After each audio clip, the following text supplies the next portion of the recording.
Meyxana mövzusuna başlayandan deyirsiniz ki, meyxanaçıların əksəriyyəti kitabları oxumur, əsərlər oxumur. Ona görə də sözlərində məntiqi bir fikir yoxdur. Sizcə, sizin düşüncənizcə müasir cavan meyxanaçılar arasında ən savadlı meyxana deyən meyxanaçı hansıdır? Ümumiyyətlə, varmı savadlı meyxana deyən meyxanaçı? Var, var. Var. Prosto onlar çıxmırlar. O elə bir tutduqları bir yol var. O yoldan kənara çıxmırlar. Var savadlı meyxanaçılar. Bəlkə də Məsələn, kimlər var? Məsələn, o Abdullah Abbaslıdır. Biri var, o dini meyxanalar deyir. Misal üçün, nədir? Abdullah Abbaslı, hə. Məsələn, o savadlıdır da, görürsən ki, amma dini istiqamətdədir. Yəni, o çıxıb, misal üçün, bu kitablara keçmir. Ancaq bir istiqamət, amma savadlıdır. Misal üçün, Kərim abi, danışanda o meyxananın müdafiə naziri deyirlər ona, amma savadlıdır. Yəni görürsən ki, həqiqətən də fikirlərin danışanda tutursan. Bir insan savadın, o ağzını açıb iki kəlmə deyəndə, ədəbiyyatçı ailəsindən onu tutursan ki, amma misal üçün, bax, Kərim abi misal üçün verilişlərin birində tutaq ki, deyir ki, meyxananı tərifləyir ki, meyxana həqiqətən güclü bir sənətdir. Hansısa televiziyanın birində deyir, İctimai televiziyada. Bilmirəm, deyir, rəhmətli Vüqar Biləcəriyə sual verirlər ki, o nədir ki, hansı musiqi havadır ki, kədərlə eyni vaxtda tutaq ki, şey olur. O da qadir deyir ki, vağzalıdır, zəhərlə şeyi var ki, zəhərlə eyni vaxtda çox gözəl cavab verir ona, o var şeydə. Bax, misal üçün, burada hamı bilir ki, kədərlə sevincin bir yerdə olduğu musiqi nədir? Vağzalıdır da. Bu, yəni bir ağır, bir çətin bir aforizm deyil axı. Hələm bunu meyxananın o savadlılarından rəhmətli, Allah rəhmət eləsin, Vüqar Biləcəri səsləndirib. Yəni, düzdür, şeirlə həmin vaxtda demək çətindir. Amma orada çox bir şey öyrənilmir axı. Başa düşürsən? Məsələ budur. Kərim abi, sonra misal üçün, Abdullah Abbaslının, bax, misal üçün, vuraq, lap ən şeyin, bax, Abdullah Abbaslı vuraq, Abdullah Abbaslı da, onun misal üçün, bax, bir şeirin qoyaq, bax, misal üçün, bax, böyle.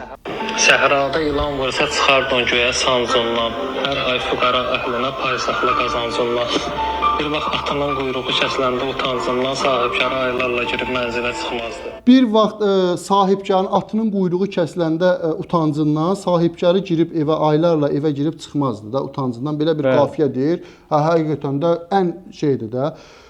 Bax, indi bunu hamı bilir ki, qədim zamanlarda atın quyruğu pis kişiyə təhqir idi də. Kişinin çünki maşın yox idi. At həqiqətən də. İndi mən yazıcı kimi onu atıram, onun haqqında oxucuya çatdırıram ki, niyə görə o fikirlər bir müddət sonra Azərbaycandan çıxdı? Niyə?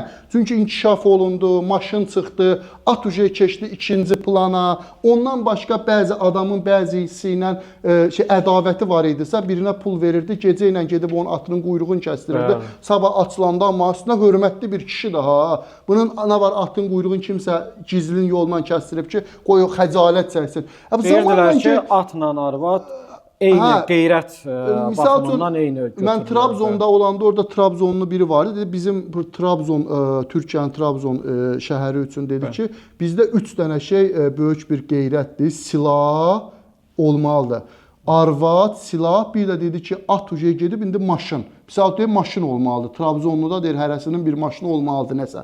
O vaxt orada səsləndirmişdi, bilmirəm düzdür, dedi, yəni bizim bölgənin şeyidir. Yəni, misal üçün, burada fuqara əhlinə pay saxla qazancından, atının quyruğu kəsiləndə utancından sahibkarı aylarla girib mənzilə çıxmaz. Gözəldir, qəşəng fikirdir, düzdür, həqiqətən də, ancaq, yəni, elə dərin bir fikir deyil axı. Bunu hamı bilir. Mən yazıcı kimi o şeyi açaram əsərdə və izah eləyirəm ki, niyə görə o fikir zamanla çıxdı getdi. Bugünkü gün atın getdi. Öz əhəmiyyətini itirdi. Öz əhəmiyyətini itirdi. Get quyruğunu kəs heç bir deyəcək. Zarafatlaşmaq üçün biri-birinin atın quyruğunu da kəsə bilər. Yəni, heç kim önəmsəməyəcək. Əvvəllər elə olub. Yəni, bu misal üçün, bu kimi, bax, bir uşağı, bax, bu meyxanada bu dediklərini müzakirə eləyir ya, bu adların çəkdir, özlərini də buradan salamlayıram. Kərim abi olsun, Abdullah Abbaslı olsun. Bunlar meyxananın 5%'dirlər ha, Abdul. Yəni biz hələ meyxananın ən savadlıları müzakirə edirik ya burada. Yəni mən burada sizinlə savadlıları müzakirə 95% heç oraya heç girmirik ha. Yəni o 95%-ə girməmişik. 5% savadlını müzakirə edirik. Həm orada nə qədər şeylər çıxır. İndi 95%-i hələm keçsə gör nələr olar, onu Allah bilir də. Bir uşağı sal bir otağa. Səhər saat 9-dan gecə saat 12-yə kimi olsun otaqda. 3 saatın içində, 2-3 saat, 3 saatın içində bu kitabı oxuyub qutara bilər. Çox axıcı kitabdır. İnan tam əminliklə deyirəm ki, 15 dənə, 20 dənə bilmədiyi şeyi bu kitabda öyrənəcəkdir və onun ağlında suallar əmələ gələcəkdir ki, niyə görə bu belə yazıb, nə üçün suallar. Amma bir uşağı sal otağa saat 9-dan gecə saat 12-yə kimi 50 dənə meyxananı qulaq asdır. O nəsə götürəcək? Mümkündür, heç nə götürməyəcək. 50 dənə meyxananı girsin otaqda, qulaq assın, mümkün deyil nəsə götürsün. Biz də meyxanaya qulaq asmışıq. Yəni mən meyxanaya qulaq asmamışam demirəm. 18-19 yaşımda tələbə idim. Atam meyxanaya qulaq asırdı. Əmim meyxanaya qulaq asırdı. Buradan çıxırdıq rayona gedənə kimi 2 saat əmmin maşınında şeylər vardı. Meyxananın diskləri idi. Özü də onda meyxananın o degəsinin çempionat yerdi. 2004-2005-ci ildə o çempionat var idi. O əsas parlayan vaxtı. Həmin çempionat gedən vaxtlar idi. Baxırdım, mən də meyxana, düz mən 28-29 yaşıma kimi meyxanaya baxmışam. Niyə? Çünki gözümü açıb onu görmüşəm. Onu gör. Amma bugünkü gün mən meyxanaya qulaq asa bilmərəm. Mən yəni kitab oxuya bilərəm ki, yəni daha Sokratın dediyi bilmədiklərimi öyrənim. Onun üçün. Məsələn, meyxana o 2004-2005 meyxanasında mən misal üçün nə qədər meyxanalar mənim indiyənə kimi ağlımdadır. Çünki oturub o axıra kimi o çempionata baxmışıq. Orada ən güclü dəyişmələrdən biri vardı. Rəşad Dağlı ilə Mehman Əhmədlinin dəyişməsi var idi. Çıx-get-ginən qafiyəsi. Həll eləyə söhbəti çıx-get-ginən qafiyəsi vardı. Misal üçün orada başlayır Mehman birinci ilə başlayan kimi deyəsən meyxana. Çox yadımdadır o meyxanaların əzbərin. Qayıdır Rəşada deyir ki, dur ayağa mərifətlə, qanacaqla, öp qucaqla sənəti çıx-get-ginən. Öp qucaqla sənəti çıx-get-ginən. Rəşad da buna qayıdır deyir ki, bəlkə elə özüm qalım sənətdə, sənə oxuyum rəhməti çıx-get-ginən. Çox gözəl, qəşəng, atvet, əla, super. Amma burada nəsə bir bilmədiyimiz bir şey öyrəndik. Nəsə bir şey var. Ha? Yox. Nəsə, yəni hətta bu deyir ki, dur, sən sataşır da, ona sataşır deyir, dur ayağa mərifətlə, qanacaqla. Bu da deyir ki, bəlkə də özüm qalıb. Qəşəng deyir, gözəl cavablar tutur bir-birinə. Yəni ümumi sizin sözlərinizdən belə çıxır ki, meyxana sadəcə əyləncə sənətidir. Meyxana bəli. Əyləncə və ola bilər, məsələn, bir sahibkardır, imkanı var, qazanıb eləyib, dincəlmək üçün gəlir, oturur, 2 dənə meyxanası da onlar üçün bir-birinə deyir. Amma bunu, yəni belə çox geniş bir kütlə, nə bilim, nə, onunla... Amma bugünkü günü, yəni bu reallıq da var ki, meyxanaçıların qazandığı pulları, yəni yazarlar və şairlər məncə qazanmır. Əlbəttə ki, 100%, əlbəttə ki, o müzakirə olmayan mövzudur ki, əlbəttə ki, meyxanaçılar çox böyük istər kütləni tutublar və öz yolu ilə də gedirlər. Bəli, istəklərinə də demək olar ki, çatıblar. Bax, 2 dənə əsər yazmısınız da. Bəli. Əvvəlki mövzuda danışanda dediniz ki, Füzuli illərlə özünə belə deyək, müasir dildə desək, sponsor axtarıbdır. Sizin bu əsərlərin sponsoru varmı? Yox, təəssüflər olsun ki, yoxdur. Çünki Azərbaycanda kitab yazıçılıq, yenə də deyirəm də, yazıçılıq çox reklam olunmur, çox demək olar ki, aşağıdır biraz və bununla bağlı misal üçün meyxanaçılar da bəzi bilməm deyəsən Kərim abi demişdi ki, yaxşı əsərlər yazın, kütlə də getsin elə. Düz də deyir. Mən misal üçün hamısı meyxananı dediyi, indi öz yazıçılığımız da biraz ədalətli olmağı üçün tənqid eləyək də. Bəli, güclü əsərlər olmadığı üçün oxucu kütləsin qane eləyən, axıcı olmadığı üçün çoxu gedirlər, bəli, meyxanaya. Amma mən buradan bütün o xiridarların hamısına buradan ünvanlamaq istəyirəm ki, narahat olmayın, gözəl əsərlər yazılıb və bundan sonra da yazılacaq, davamdır. Sizin ürəyiniz istədiyi gözəl əsərləri yazmağa söz veririk, gecəmizi gündüzümüzə qataraq gözəl əsərlər yazacağıq ki, siz məmnun olasınız, meyxananı qoyub kənara gəlib kitab oxuyasınız. Yəni bunu da deyirəm və inşallah yolu da başlatmışıq. Deməli, bax bir dəfə Əbdül, mən meyxanaya belə təsadüfən TikTokda qarşıma çıxdı, YouTube'da çıxdı. Məncə YouTube'da çıxdı deyəsən. Deməli Pünhan Əzimdir, o da əruz meyxanalardır. Odur. Bir də ki Maşdağalı Ələkbərdə onların bir dəyişmələri var, çıxdı qarşıma. Və özlərinə çox bir-birlərinə sərt ifadələr səsləndirirlər. Onu qoyuram kənara. Orada mənim bir anlıq gözüm belə fırlananda orada 15 yaşında, 10 yaşında uşaqlar var idi ki, oturacaqda skameykalarda oturmuşlar. Gözüm onlara sataşdı mənim. Mən bir anlıq o uşaqların gələcəyini düşünəndə ki, o uşaqlar gələcəkdə necə olacaq? O uşaqlar hansı düşüncədə olacaq? Onlar dayanıb baxırlar, onlar da bir-birlərinə sərt ifadələr, jargon ifadələr səsləndirirlər onlar ikisi. O uşaqlar da orada oturub ona baxır. Yəni 20 ildən sonra mənim 60 yaşım olacaq, yaşlanacağam müəyyən qədər. O uşaqlar olacaq 35 yaşında, cəmiyyətin aparıcı qüvvələri olacaq. O uşaqlar hansı düşüncədə olacaq, hansı fikirdə olacaqlar? Onlar nə bilim kitabdan, onlar özüm batı mən onları düşünüb inan bəlkə də mini infarkt keçirtdim. Həqiqətən də yəni belə çox belə bir anlıq məni dərinliklərə apardı ki, bəlkə də onu elə bir hansısa bir əsərimdə bir sujet kimi onu verəcəm ki, insanlara çatdırım onu ki, nədir də, yəni o uşaqlar nəyi seyr eləyirlər. Bax, bir də elə yazıçının, yazarın da əsas vəzifəsi budur da, cəmiyyətdəki mənfiləri, nöqsanları öz əsərlərində açıq-aşkar şəkildə çatdırmaq. Maraqlı bir dənə də ifadə səsləndirim misal üçün. Bax, meyxanaçılar olub ki, keçib indi müğənniliyə də. Hansılar keçib udublar? Meyxananı qoyub, hansılar keçib udublar? Kim qalıb meyxanada uduzub? Mən bu səsləndirim. Namiq Qaraçorlu meyxanadan keçdi, uddu. Vüqar Əbdülov getdi müğənniliyi, uddu. Sonra Akşin Fatih uddu. Pərviz Bülbülə meyxanadan keçdi, uddu. Təzəlicən Orxan Lökbatanlı keçdi meyxanadan, uddu. İndi deyəsən Balalı hazırlaşır deyəsən keçməyə. Amma kimlər qaldı? Uduzdu. Məşədi Baba qaldı, uduzdu. Rəhmətli Vüqar Əbdülov qaldı, Vüqar Biləcəri qaldı, uduzdu. Aydın Xırdalanlı qaldı, uduzdu. Rəşad Dağlı qaldı, uduzdu. Amma bayaq adın çəkdiyi meyxanaçıların içində mən bilən Pərviz Bülbülə hələ də meyxana dəyişmələrinə gedir. Vüqar Əbdülovdur, Pərviz Bülbülə. Onlar gedirlər meyxanaya, o meyxanaçılar otururlar belə stolda. O belə ağsaqqal kimi, böyük kimi, təşkilatçı kimi belə dayanırlar, təşkilatçı kimi. O birləri bir-biri ilə dəyişdirirlər. Hə, bunlar da bir-iki misra belə deyirlər, alırlar mikrofonu deyirlər, belə ağsaqqal kimi də özlərinə bir növ yaraşdırmırlar o dəyişməyi, o sərt meyxananı.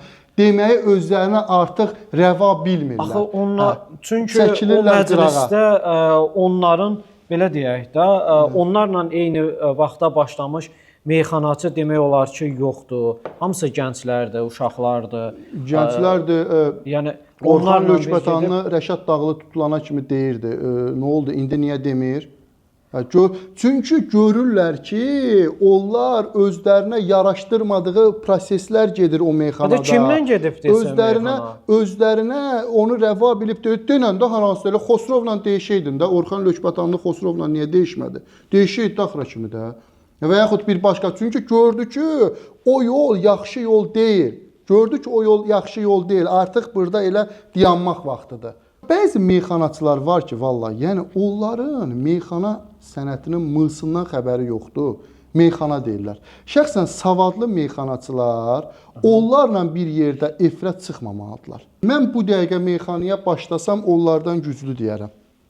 Yəni biz yazıçı fəaliyyəti, yəni meyxanaya yaxın bir şeydir. Yəni adi bir elementar oynaq bir dənə nəsə deyilsə, yəni bir fırranı bir belə alababat da olsa nəsə tapıb çıxardaram da ortalığa, düzdür. Bir balaca bir 2 ay özlərimdə işləyim, gedim biraz rahat şəkildə ondan güclüdür. Onlar sadəcə reklamını tutublar, gəlirlər, elə belə 2 kuplet deyir, çıxır gedir. Yəni onun heç vapşey xəbəri yoxdur. Amma savadlı var. Məncə savadlı meyxanaçılardan biri də Cahankeşdir. Cahankeş. Savadlı meyxanaçıdır. Yəni görürsən ki, cavanlardandır, görürsən ki, misal üçün Ruslan Müşfiqabad, amma çıxa bilmirlər. O xəttdən bax 3-4 xətt var da meyxanaçıda. Dinidir, əruz da arada, bəziləri arada.